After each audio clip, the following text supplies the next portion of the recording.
Okay, तो आज हम कर रहे हैं director principle of state policy कि ऐसे कौन सी पॉलिसीज और ऐसे कौन सी गाइडेंस है जो कि स्टेट को प्रोवाइड की गई। कौन प्रोवाइड कर रहा है? Our constitution. कि कॉन्स्टिट्यूशन में क्या कहा गया है कि स्टेट को किस तरह से वर्क करना है और किस तरह से अपने पीपल्स को गाइडेंस प्रोवाइड करनी है। इस तरह से आपने लॉज और पॉलिसीज बनानी है जो कि पीपल्स के वेलफेयर के लिए वर्क हो। ठीक है, तो उसमें हमने देखा था सबसे पहले ये है कि जो director principle of state policy है ये कॉन्स्टिट्यूशन के पार्ट 4 में है।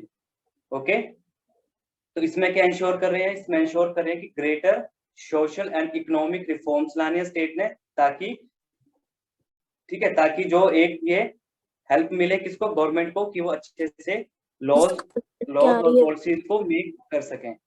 ओके, फर्स्ट ऑफ ऑल तो सभी का कैमरा सॉरी सभी का माइक म्यूट पे होना चाहिए। किसी का भी माइक अनम्यूट पे नहीं होना चाहिए। ठीक है, क्लास में डिस्टर्बेंस होती है। ठीक है, तो गवर्नमेंट को ये कहा गया है कि आपने ऐसे लॉज और पॉलिसीज बनानी है जो कि आपकी कंट्री के सिटीजन्स की जो पॉवर्टी है उसको रिड्यूस कर सकें। ठीक है, और आपने ये भी याद रखना है कि कॉन्स्टिट्यूशन के पार्ट 4 में ये director principles of state policy. तो इसमें जो साथ ही साथ में जो ऐसे कुछ प्रिंसिपल्स हैं जो कि प्रोवाइड किए गए हैं स्टेट को, कि स्टेट को इस तरह से वर्क करना है कि अपने पीपल्स की देख रेख करनी है। ओके, तो इसमें क्या प्रोवाइड करना है कि एडुकेट मीन्स टू लाइवलीहुड। ठीक है, ऐसे स्टेप्स उठाने हैं ताकि हर सिटीजन अपनी लाइफ को अच्छे से स्पेंड कर सके, उसे किसी चीज की मतलब कि जैसे हर सिटीजन के लिए जो 3 बेसिक नीड्स हैं, जैसे उसे खाने के लिए जैसे खाना चाहिए। ठीक है, तो एक मूवी भी थी जिसमें बताया गया था कि कोई भी सिटीजन है तो उसको 3 बेसिक नीड्स हैं उसकी, उसको रोटी चाहिए खाने के लिए, ठीक है, पहनने के लिए उसको क्लॉथ चाहिए, कपड़े चाहिए, और साथ में रहने के लिए घर भी चाहिए। ठीक है, तो मैक्सिमम स्टेट का यही है कि सभी को प्रोवाइड करना है अच्छे से। ओके, तो जैसे कि गवर्नमेंट ने काफी सारी स्कीम्स भी चलाई हैं।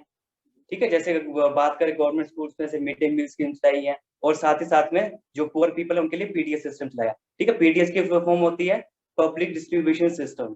ठीक है, आप इजी आप इस बेस से समझ सकते हैं, जैसे कि जो आपको डिपो में राशन मिलता है आपको, ठीक है, जिसमें आईआरडी देखो जो राशन मिलता है। ठीक है, तो वो स्टेट ही प्रोवाइड कर रही है जो कि पुअर पीपल है।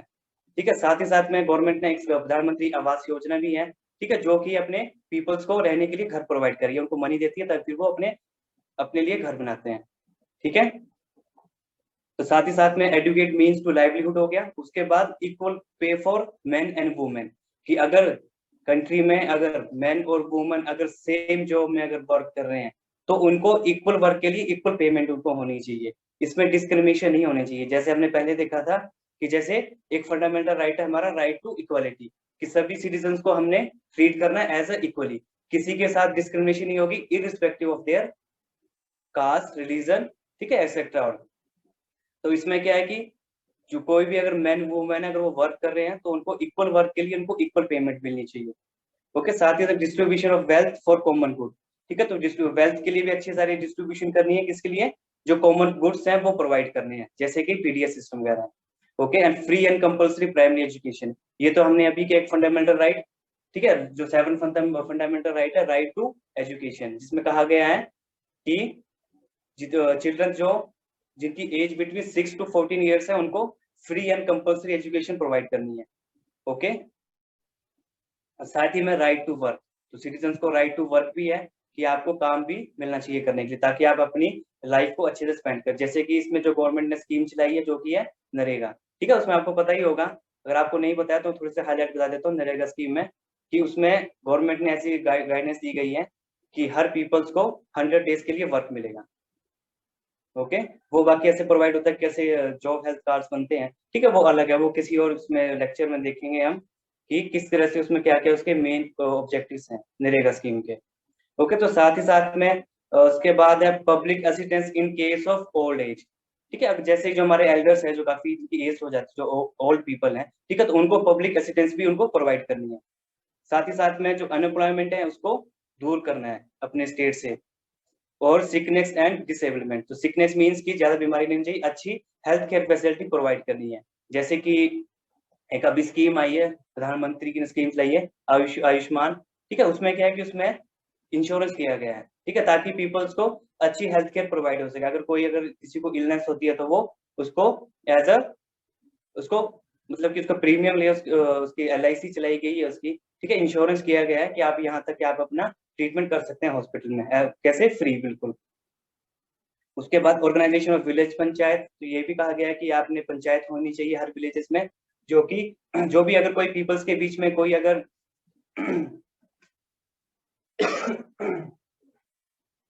ठीक है, तो अगर ऐसा है कि अगर किसी पीपल्स के बीच में अगर कोई अगर इंटरफेयर होती है, एक दूसरे के साथ कोई लड़ाई झगड़ा होता है, ठीक है, तो उनको भी दूर करेंगे वैसे कहाँ पे, पंचायत में। और साथ में special care for economically backward sections of society, ठीक है, तो जो हमारे इकोनॉमिकली बैकवर्ड सेक्शन की सोसाइटी की जो पीपल्स है उनकी स्पेशल केयर करनी है। ओके, ठीक है, इसमें मैक्सिमम जो माइनॉरिटी सेक्शंस के पीपल है वो आते हैं। तो लास्ट में है these principles have been stated as a fundamental in the governance of the country, ठीक है, तो ये जो प्रिंसिपल जो स्टेट किए गए हैं ये फंडामेंटल है कहाँ पे, इन द गवर्नेंस में, ठीक है, कंट्री के गवर्नेंस में प्रोवाइड किए गए एज अ प्रिंसिपल्स हैं ये सारे। Government keep these guidelines in mind while keeping policies and programmes for the people, ठीक है, तो जो गवर्नमेंट है अगर कोई लॉज और पॉलिसीज बनाती है तो उनकी वो देख रेख भी करती है कि हमने कोई कुछ गलत तो नहीं बनाया है, और पीपल्स का क्या है उसमें रिएक्शन है उसका, कि ये पीपल्स के लिए हेल्पफुल है या नहीं हेल्पफुल है। ठीक है, तो अब इसमें मैक्सिमम यही था director principles of state policies में, कि स्टेट को कुछ प्रिंसिपल्स दिए गए कि उन्होंने ऐसे वर्क करना है for the welfare of their people.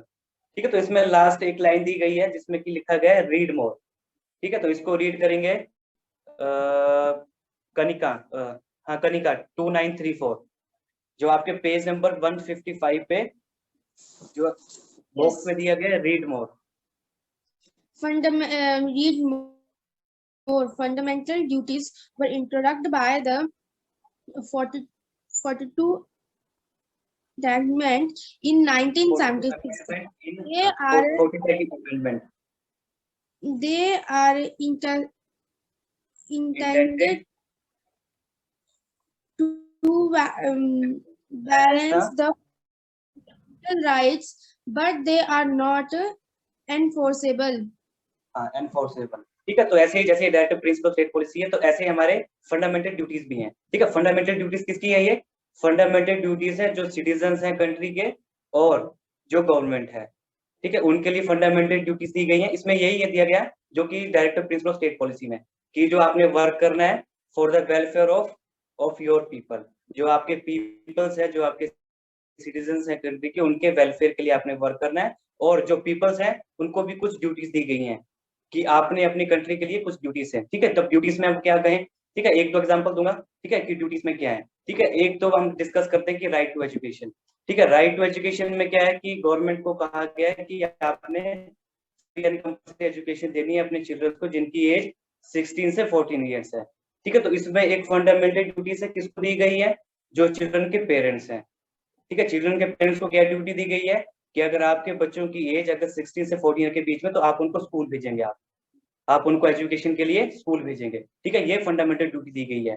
Okay, और साथ ही साथ में क्या फंडामेंटल ड्यूटी दी गई है कि गवर्नमेंट को कहा गया कि आप अपने एनवायरनमेंट को क्लीन रखेंगे, और पीपल्स को भी कहा गया है कि आप भी सहयोग करेंगे गवर्नमेंट का, कि आप अपने एनवायरनमेंट को सेव करेंगे एंड सेफ रखेंगे, और साथ ही में इसको क्लीन भी रखेंगे।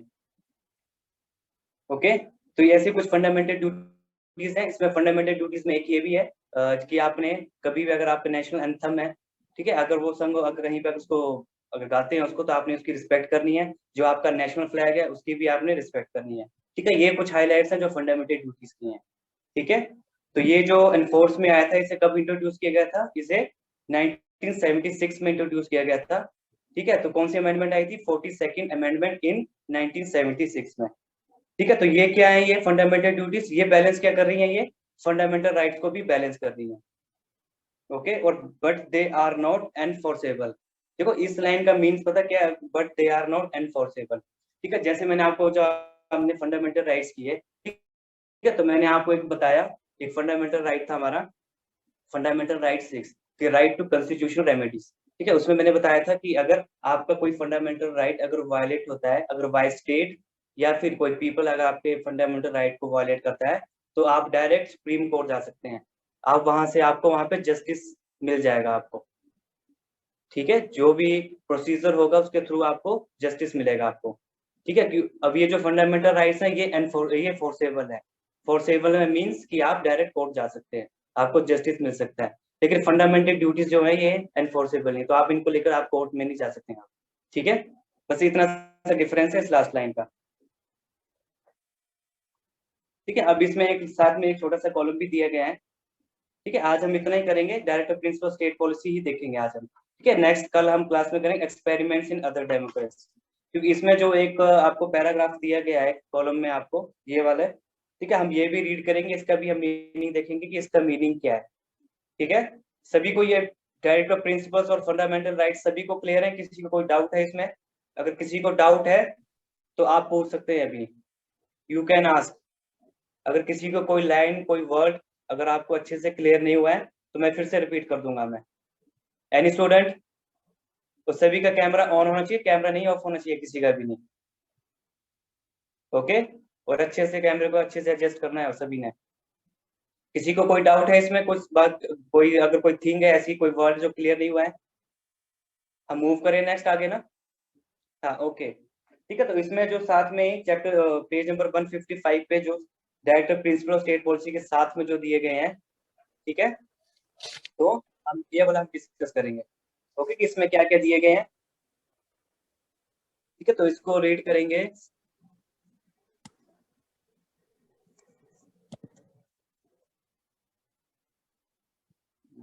इसको रीड करेंगे।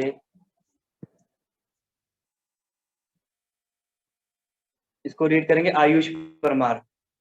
आयुष परमार ने काफी टाइम से रीडिंग नहीं की है। हाँ आयुष परमार। सर सभी बुक नहीं है। आपके पास बुक नहीं है? मैं स्क्रीन शेयर करूं? वहां से रीड कर सकते हो। आयुष परमार, स्क्रीन शेयर करूं मैं, वहां से रीड करोगे? Yes sir.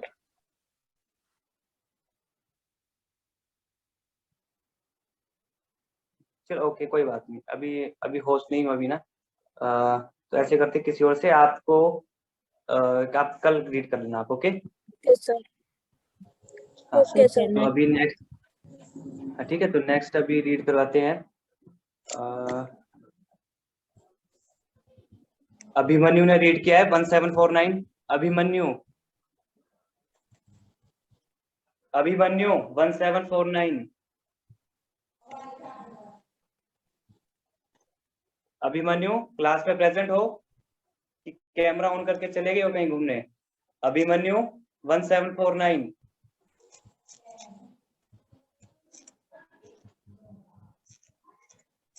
मुझे लगता है शायद सिग्नल नहीं है इसका, है ना, कुछ सिग्नल प्रॉब्लम है इसके। हाँ तो अभी रीड कर देंगे कनिष्क 2333। कनिष्क, कनिष्क, आपको मेरी साउंड ऑडिबल है? कनिष्क,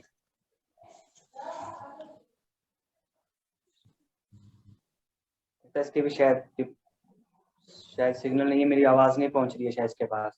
हाँ तो अभी रीड कर देंगे अनन्या। Yes sir. हाँ अनन्या, मालूम है ना क्या रीड करना है आपने? ये वाले जो पैराग्राफ दिए गए आपको ना साइड में, ये रीड करना है जो कॉलम में दिया गया है आपको। Yes sir. Direct principles of state policy: right to work, to education, and to public assistance in certain cases. Just and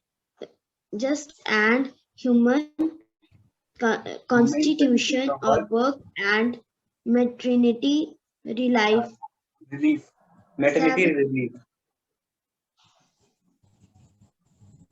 Seventh, scholar Ananya ऊपर का भी रीड करना है, आपने ऊपर का रीड नहीं किया है जो ग्रीन बॉक्स में दिया गया है। कॉन्स्टिट्यूशनल मीडियम में क्या क्या क्या है? हाँ both parliament, not just both parliament and state, both parliament and state legislative legislative assemble can make laws. legislative assembly,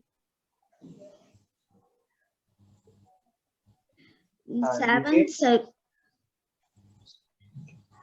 schedule oblique slash concurrent list. Concurrent list. First, social security and insurance.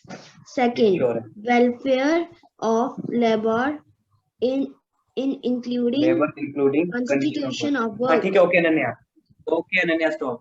ठीक है, अब वैसे time का time running हो रहा है वैसे भी। ठीक है, तो फर्स्ट पॉइंट है social security and insurance, second welfare of labour including condition of work, third provident funds, fourth employers liability, fifth workman's compensation and maternity benefit, seventh employment and unemployment.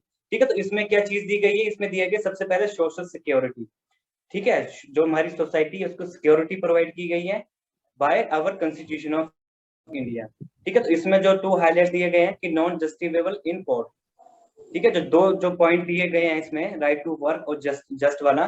ठीक है, तो आप इनको लेकर आप कोर्ट आप direct move नहीं कर सकते। ओके, तो क्या क्या है इसमें, राइट टू वर्क। ठीक है, आप कोर्ट में डायरेक्ट मूव नहीं कर सकते जाकर आप कि कोर्ट में आप केस करेंगे कि मुझे स्टेट ने मुझे काम करने के लिए नहीं दिया। ठीक है, तो ये अनफोर्सेबल नहीं है कोर्ट में। आप ब्लेम नहीं कर सकते गवर्नमेंट को कि भाई गवर्नमेंट ने हमें काम नहीं दिया, हमें काम नहीं दे रही करने के लिए। ठीक है, उसके लिए गवर्नमेंट क्या करिए, आपको अच्छे से एजुकेट होना है।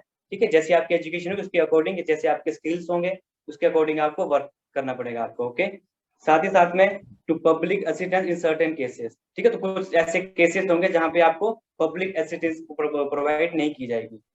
साथ ही साथ में जो नीचे just and human condition of work and maternity release. ठीक है, ये जो चीज दी गई है ये just and human condition of work. ठीक है, ये इसको आप एनफोर्सेबल नहीं है, लेकिन स्टेट को गाइडेंस दी गई है कि आपने अगर कोई पर्सन अगर कोई वर्क करता है तो वहां पर बिल्कुल ह्यूमन कंडीशन होनी चाहिए, मींस कि वहां पर ह्यूमन इजिली वर्क कर सके, वैसी कंडीशन होनी चाहिए। और अगर कोई लेडी अगर कोई प्रेग्नेंट होती है तो उसे मैटरनिटी लीव भी मिलना चाहिए उसे। ओके, और जो सेकंड वाले में वो both parliament and state legislative assembly can make laws. ठीक है, तो इसमें क्या है कि जो पार्लियामेंट है और जो स्टेट असेंबली से, मींस कि सेंट्रल गवर्नमेंट और स्टेट गवर्नमेंट और सेंट्रल गवर्नमेंट दोनों मिलके लॉज बना सकती हैं। कौन सी लिस्ट में, कॉन्करेंट लिस्ट में। ये मैंने बताया था पहले कि कौन कौन से लिस्ट हैं और कौन कौन से टॉपिक्स उसमें प्रोवाइड किए गए। ठीक है, तो इसमें ये 7 शेड्यूल में लिस्ट में दिए गए हैं। इसमें आप जो पार्लियामेंट और स्टेट पार्लियामेंट है वो लॉज बना सकती है। ठीक है, कौन कौन से, सोशल सिक्योरिटी और इंश्योरेंस के लिए, welfare of labour including condition of work, provident funds, employer liability and so on. ठीक है, इनके लिए जो है बहुत पार्लियामेंट, सेंट्रल गवर्नमेंट और स्टेट गवर्नमेंट मिलकर लॉज बनाएगी। ठीक है, अपने पब्लिक को वो प्रोवाइड करेगी फैसिलिटीज को। ओके, तो आज हम इतना ही करेंगे। अब किसी को कोई डाउट है इसमें जो आपको क्लियर नहीं हुआ डायरेक्टर प्रिंसिपल स्टेट पॉलिसी में, या फिर जो अभी हमने किया है? सर किसी डायरेक्टिव को कोई डाउट है? प्रिंसिपल वाला टॉपिक दोबारा। हाँ ठीक है, इसमें पता क्या है, इसमें जो director principles of state policy है, ठीक है, इसमें जो स्टेट है, ठीक है, स्टेट की बात करें, अगर हम अपनी स्टेट की बात करें हिमाचल प्रदेश की, या देखो अगर हम सिविक्स में बात करेंगे तो स्टेट को नाम दिया गया कि कंट्री, कंट्री को हम स्टेट बोलते हैं। ओके, तो आप इसमें इतना समझ लो कि यहाँ पे कंट्री की भी बात हो रही है और हमारे स्टेट की भी बात हो रही है। ओके, तो इसमें क्या दिया गया है, इसमें कुछ प्रिंसिपल्स दिए गए हैं स्टेट को कि अगर आपने कोई पॉलिसी, अगर आपने कोई लॉज अगर आपने बनाना है तो आपने इन प्रिंसिपल को आपने फॉलो करना है आपने, और आपने इन इश्यूज पे आपने लॉज या पॉलिसीज बनानी है। ठीक है, और ऐसी लॉज और पॉलिसीज बनानी है जिससे कि जो पॉवर्टी है आपकी कंट्री की वो रिड्यूस हो चुके। ठीक है, तो उसमें आगे आगे जो प्रिंसिपल्स हैं, जो स्टेप्स दिए गए हैं कि किस किस के रिगार्डिंग आप लॉज या पॉलिसीज बना सकते हैं, कैसे कैसे आप वेलफेयर कर सकते हैं अपने पीपल्स का। ठीक है, तो सबसे पहले ये याद होना चाहिए कि जो डीएसपीज हैं, डायरेक्टर प्रिंसिपल स्टेट पॉलिसी, ये कॉन्स्टिट्यूशन के पार्ट 4 में ये।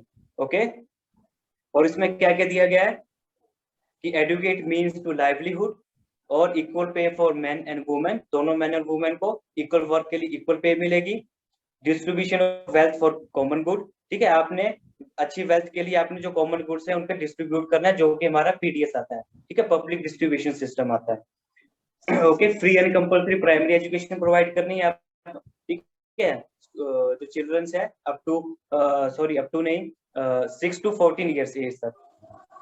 साथ में राइट टू वर्क प्रोवाइड करना है, पब्लिक असिस्टेंस देनी है जो ओल्ड पीपल है, और अनएम्प्लॉयमेंट को दूर करना है, सिकनेस एंड डिसेबलमेंट के जो सिकनेस को भी दूर करना है, और जो डिसेबलमेंट या जो डिसेबल पर्सन है उनकी देख रेख करनी है अच्छे से, और विलेज पंचायत को ऑर्गेनाइज करना है, और जो आपके इकोनॉमिकली बैकवर्ड सेक्शन, जो माइनॉरिटी सेक्शंस को पीपल्स बिलोंग करते हैं, उनको आपने उनकी स्पेशल केयर करनी है आपने।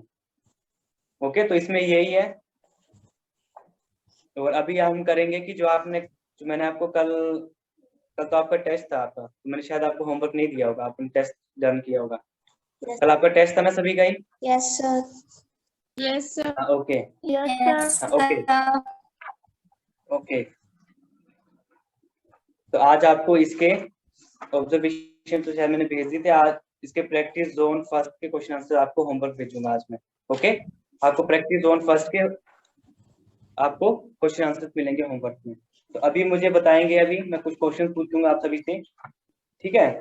और क्वेश्चन ये है कि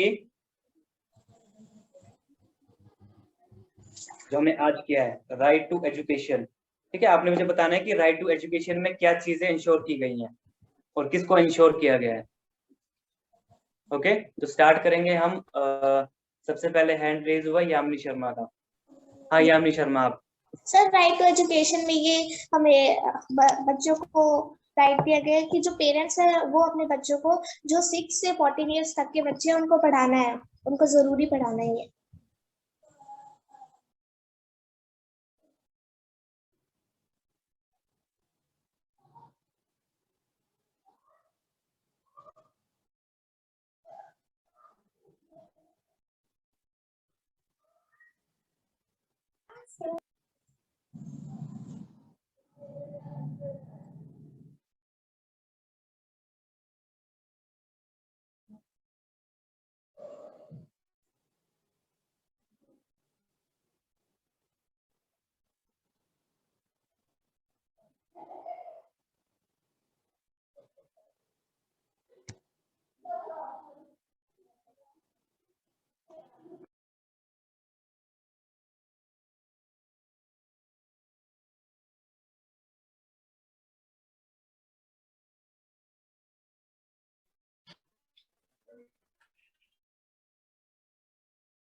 Sir, your voice is not audible. Sir,